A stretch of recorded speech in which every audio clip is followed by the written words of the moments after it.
Welcome back to the channel. In this video, I will be talking about what actually happened in the main event of UFC 226. So let's hop right on into things. So what happened in the super fight between Stipe Miocic versus Daniel Cormier was that Stipe got played. He simply got played. So this is nothing new. This is a long history of Stipe getting played. Now I'm going to run down the list real quick. So Stipe got played when he fought Overeem, and Overeem was paid several hundreds of $1,000s more than Stipe. Stipe probably got paid like 500,000, like 500 grand, 500K. And I think Overeem got paid around 700K with guaranteed money. And Stipe was a champion, but the title challenger was being paid more than him, and by several hundred thousand, which was disrespectful. Stipe got played in the lead up to the Ngannou fight, almost like he was being fed to a lion. They put all the promo on Ngannou where they were writing Stipe off and just saying Ngannou's the next thing. And Stipe went on to win that fight. I predicted him to win that fight. So subscribe to me and check out my fight predictions. They're pretty solid. Got to plug myself. So back to the video. He got played when Brock Lesnar entered the cage in DC, and Lesnar cut a promo fresh off of Stipe getting knocked out, and they just brushed him right to the side and went on to the next thing. He got played there. And then back to before that even happened, Cormier played him in the fight, outsmarted him, out-game planned him, and Stipe played himself by not taking advantage of his opportunities. He got caught in Cormier's game plan. And also, Stipe played himself by not saying the fight-ending shot, though it happened, pretty much played out a few times in the fight, and Stipe was just luckily avoiding it just by a few inches, a few margins. So basically the same fight, same punch was thrown, about the same fight sequence. It wasn't exactly the same, but it was just about the same, and it came from the same angle, same punch, just at different distances, still regarding like in the clinch or exiting the clinch. And Stipe saw it, but he made no adjustments and ended up biting him in the butt. Stipe failed to make mid-fight adjustments, and it cost him. So in summary, Stipe got played, and he played himself as well. Now to further detail the fight, I predicted Daniel Cormier to win, not in this way, but by finish. Subscribe to my channel. My predictions and breakdowns are some of the best. Got to plug myself, because if I don't, who will? I got to give myself some shout-outs.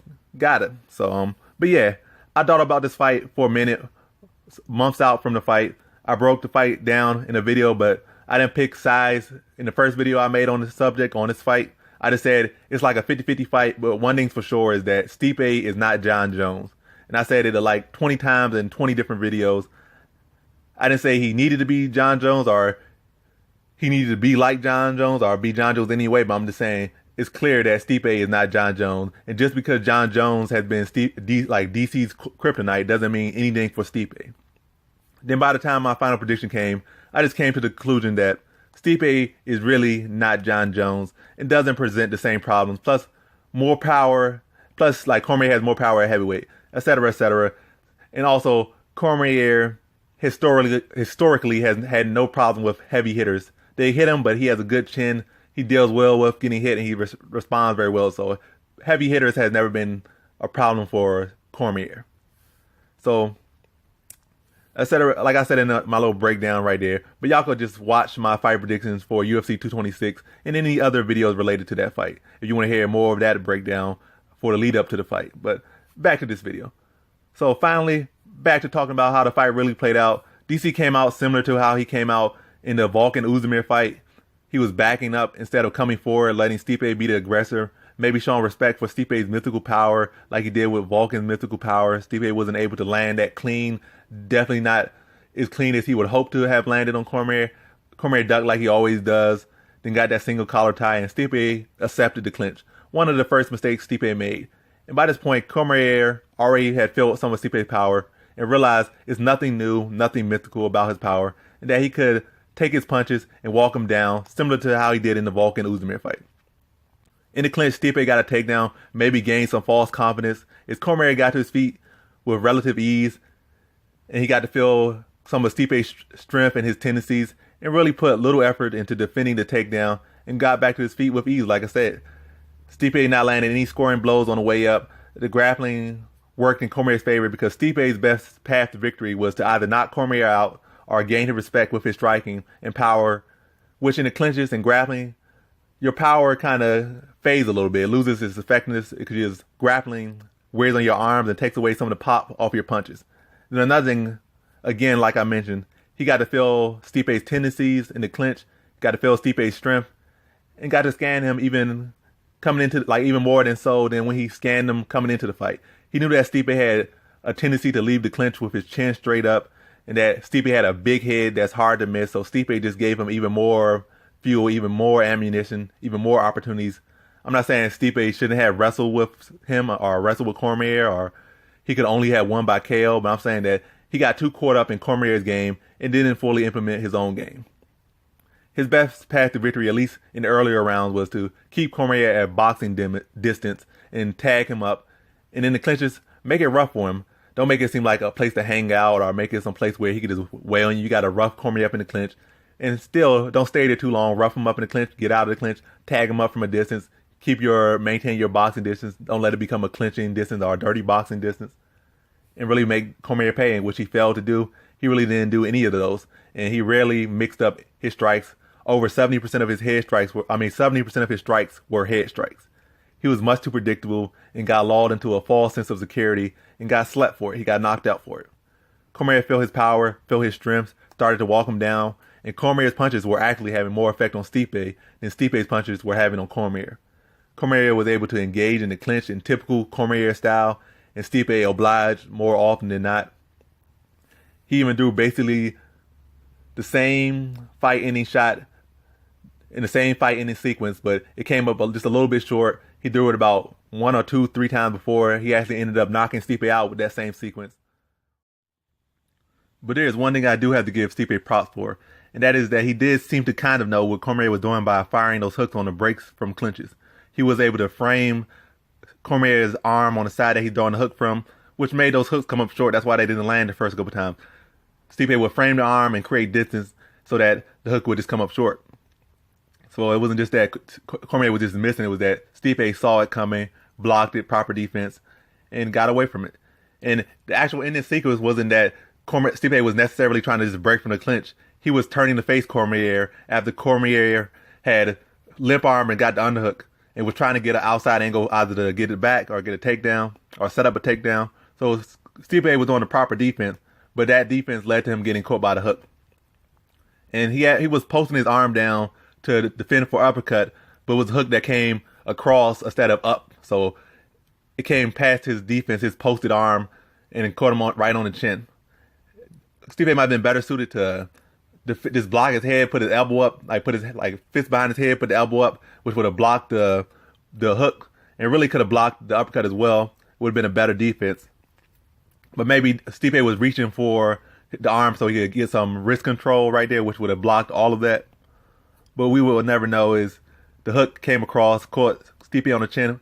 Well, technically, when you look at how his hand was posted, it didn't look like it was for him really trying to get wrist control. Maybe try to block the initial uppercut, then maybe go for wrist control. But it looked like it was really just trying to block the uppercut or stop the uppercut. But the hook came across and landed clean on a wide open Stipe that was moving into the punch, knocked him out. But we can go all over these what if scenarios. The end result was that Cormier knocked Stipe out, and now Cormier is the champ. There was nothing fluke about it. Cormier just saw the opening well before entering the octagon. He acted on it, and even without the knockout, the fight was starting to go in Cormier's favor, and he was piling up strikes. Stipe was only up about 3 strikes when Cormier landed the knockout and the subsequent follow-up strikes. So that was about 5 strikes. He hit him with the hook that dropped him, then 4 follow-up strikes, 5. So he was only down about 3 strikes. And those 5 strikes pushed him 2 ahead.